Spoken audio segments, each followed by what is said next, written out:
Let us talk to Peter Hitchens, Mail on Sunday columnist, voice of common sense. Peter, a very good morning to you. Morning. So, I mean, we should probably start with England, I suppose, because I quite liked your little piece in the column this week about the Denmark game, and you know, you touched upon the behaviour of some of the fans, but also on this kind of notion that we get rather carried away.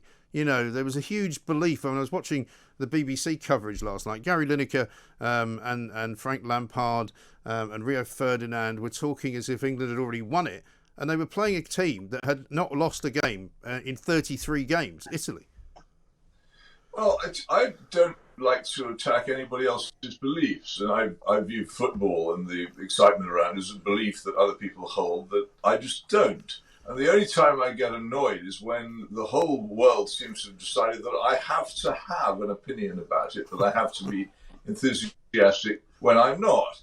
And I take roughly the view of football as Karl Marx's sort of religion. He was much more sympathetic to it than people realise. He said it was the sigh of the oppressed creature, the soul of soulless conditions, the sentiment of a heartless world. People need something to believe in, to get excited about. I personally would prefer it if they did so in an old-fashioned Christian way, but football fills this hole in the lives of many people, and it gives them a lot of pleasure. Well, good for them, but they shouldn't assume that everybody shares the same thing. And nor should people go, well, yesterday morning at 7 o'clock on BBC Radio 4, the headline actually suggested that if the English football team won its match last night, they would become immortal. The word was actually used. This has gone too far. The BBC is supposed to check things, I think, 3 times before it puts them on the radio. And I think they had a hard time establishing factually that immortality would be conferred on the victorious football team. It's just ridiculous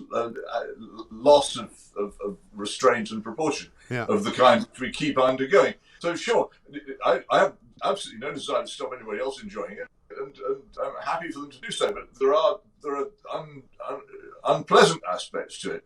I found the booing of the national anthems, first of Denmark and then of Italy, absolutely disgraceful. I think this is, if you're supposed to be a sporting person, you're supposed to believe in a fair fight in which you respect your opponents, and booing other people's national anthems simply is not. I find particularly repellent with the booing of the Danish national anthem. This is a small, friendly country which never did us any harm, and actually which we have done some harm to. And ridiculous behaviour. I don't like the taking of the knee, which is a politicisation, which demands that people take a political position on something which they may not wish to. And again, is totalitarian in its nature. So those things I don't. And then again, people keep telling me that football. Oh, you're a middle class snob. You constantly go on about how violent football fans are. All that's over. Well, it isn't over, is it? Well, it's clearly not over, is it? It's all last night, and also there is an awful lot, I'm afraid, of very uneducated and foolish racial bigotry still to be found among some of the people who get enthusiastic about football, and it's showed its ugly face again. I think people like me are entitled to say it's not snobbery at all. It's just this is a form of entertainment or sport, or whatever you wish to call it. It's increasingly entertainment, it seems to me, which has for some reason attracted some very unpleasant things and doesn't seem to be very good at driving them away or getting them under control. No, and yet it continually fails. I mean, you know, apparently UEFA were aware of the fact that some fans broke into the stadium for the Denmark game, which was partly as a result of the seats not all being sold out, so there were spaces effectively for them. But they didn't really sort of let that story out because they worried that the COVID police would affect them, and the COVID police would say, well, you can't play the final at Wembley if you can't protect the numbers of people in there. And so, you know, it's a sort of overall failure, I think.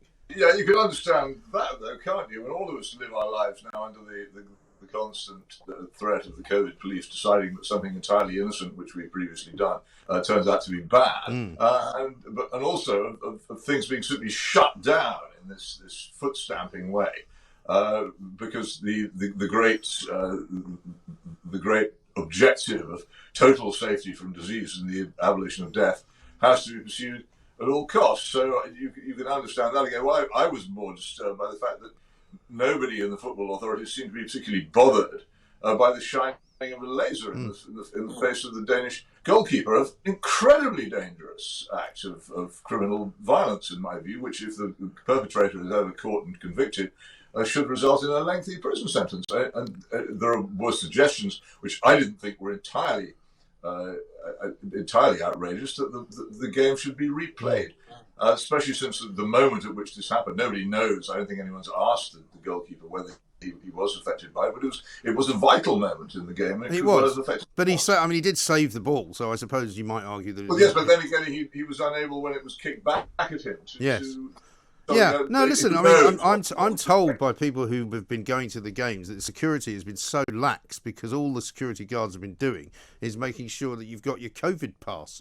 And actually, whether you've got a laser pen or drugs or fireworks or bottles of beer or anything else hasn't been checked.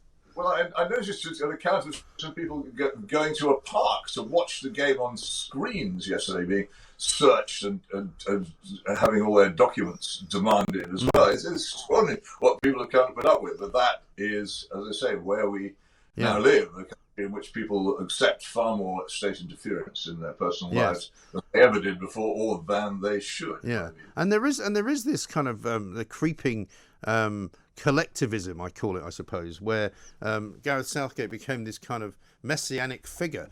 Who could never be questioned, who could not be criticised, and regardless of whatever you mean. Like you, I was listening to the BBC, much to my chagrin, last night, BBC 5 Live, and the guy who interviewed Gareth Southgate after the game thanked him and then said, "And thank you for everything you've done for us," as if he was like the Dalai Lama or something. The dear leader. Yeah.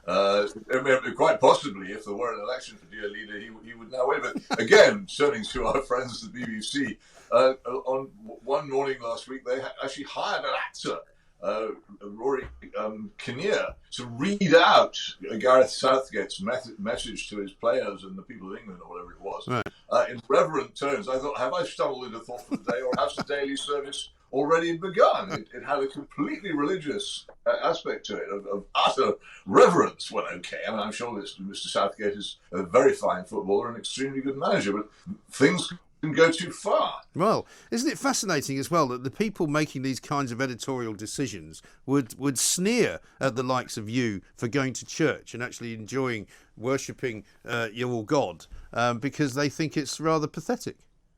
Indeed, this is one of the great joys of my life, listening to people haranguing me for religious belief who have beliefs which I find far more outrageous and harder to justify, which they pursue with enormous enthusiasm, entirely unconscious that there is any kind of comparison.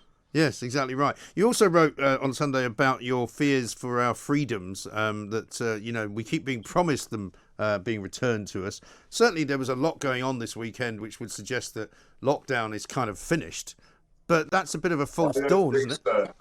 I think there's a great wrestling match going on in Whitehall between those people who would like to bring it to an end, partly for the sake of the economy, and further at the moment it must be strangling the economy with enormous force, and those who want to carry it on forever. And I noticed that it's now being said that Mr. Johnson has backed away from his original statement that once we were released on the 19th, it would be irreversible. And I strongly suspect that there will be a very, very strong propaganda attempt, of course, I have to mention them again, here we go, the BBC, to suggest that whatever opening up takes place after July the 19th will be said to have caused a supposed spike in the number of cases. And again, because roundabout, I suppose, October, November last year, the country wholly abandoned reason and serious analysis when it looked at statistics, it's going to be very difficult to say, well, do these statistics mean what we think they mean or what we're being told that they mean? And as soon as you can cram the graph up tight enough and get enough spikes and peaks on it, people can quite easily, I think, especially in the current mood, be panicked back into accepting a restoration of all the things, or most of the things, which will be lifted on the 19th. I'm not at all confident that we will get through to, say, October without it all being brought back again. But the difficulty is you can't now argue against it, because the last autumn's events pretty much ended any serious opposition or scepticism about what was being said. I saw yesterday in Oxford, I tweeted a picture of it, a rather expensive-looking truck with a big electronic poster on it saying "Get tested for COVID." It occurred to me that if we had actually had the facilities, I'm not suggesting that I would have been in favour of this at the time, if we had the facilities to test the population as intensively as we are doing now for COVID positivity in March and April of 2020, when all this was beginning, we'd have some basis for comparison. I think if we'd done that, we'd have an enormous number of positives compared with now.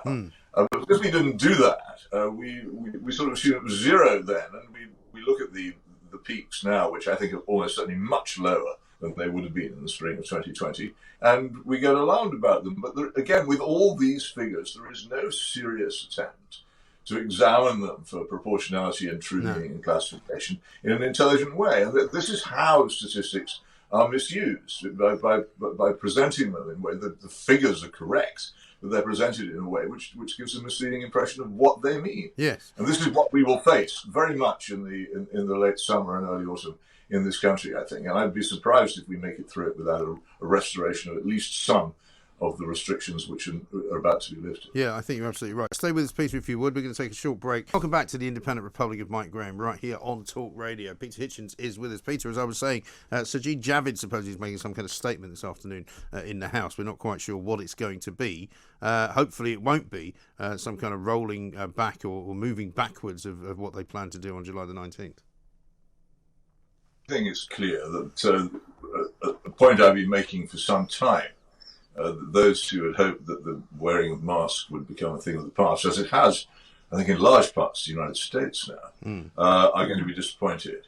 But rather than continue to enforce this by law, a very peculiar arrangement seems to be coming our way, where we will be expected, I'm not sure quite by whom, to wear masks, which seems to me to be possibly a recipe for confrontation between mask wearers and non-mask wearers in public places.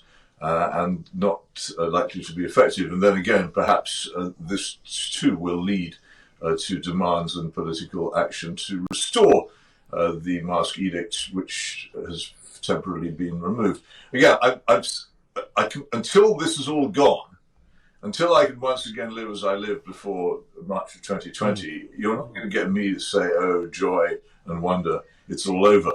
I see many, many people still fighting very, very hard media and in the establishment and in politics to try and keep us as restrained as they possibly can. No, quite. Because they believe they're so clever and so good that they think that they have the freedom and the power to do so, and they're justified in this. And there is, as I say, this battle going on in which you can see it quite clearly in the obviously extremely unbiased interventions of the British Broadcasting Corporation, who, by the way, invited me onto the Today programme last week, and then uninvited me a few hours later.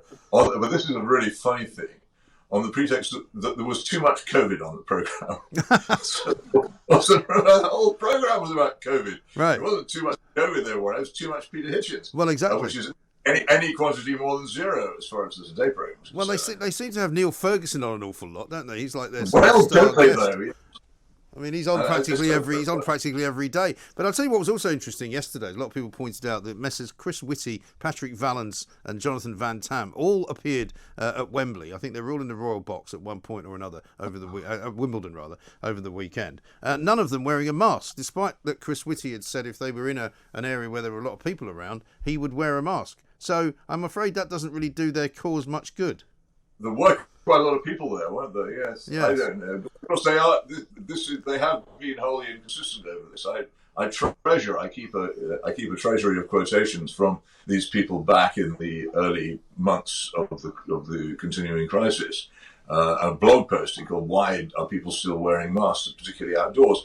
All the quotations from these professors and experts and the World Health Organization saying, well, actually, no masks are much use either for protecting those who wear them or for protecting other people from catching COVID from them. So both the claims which were made for them were at one time dismissed as either untrue or so weak as not to be worth bothering with by the very people who now advocate it. And this extraordinary reverse ferret international U-turn continues to be a fascination to me.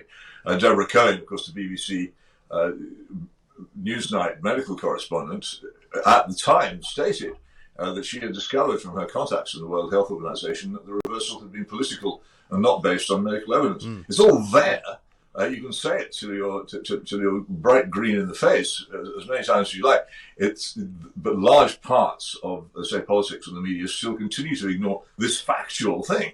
The decision to make us all wear masks was not based upon medical need, but on politics. Anybody who actually thinks that one of these things, a floppy, loose, damp,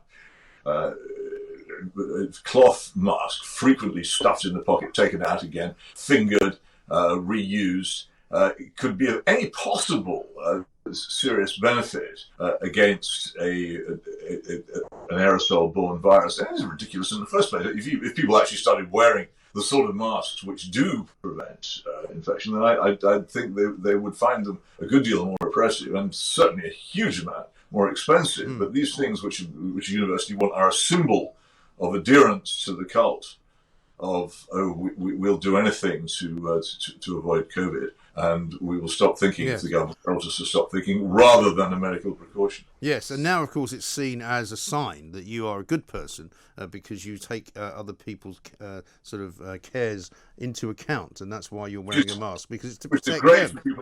Great people who meet me because they know I'm a bad person. Now they can tell without any further investigation from a long way off that I'm a bad person. Yes. Well, I like to look at it from the other perspective, that if you see somebody wearing a mask after July the 19th, they're very happily pointing out that these are people that you wouldn't particularly want to converse with because they're clearly on the wrong side of the argument.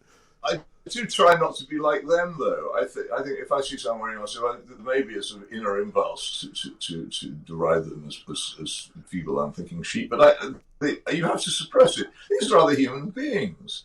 You won't persuade them out of their mask by being horrible to them or by denouncing them. I wouldn't be horrible to them. I just think wear it. I'm not in any way going to attack you privately or publicly for doing so.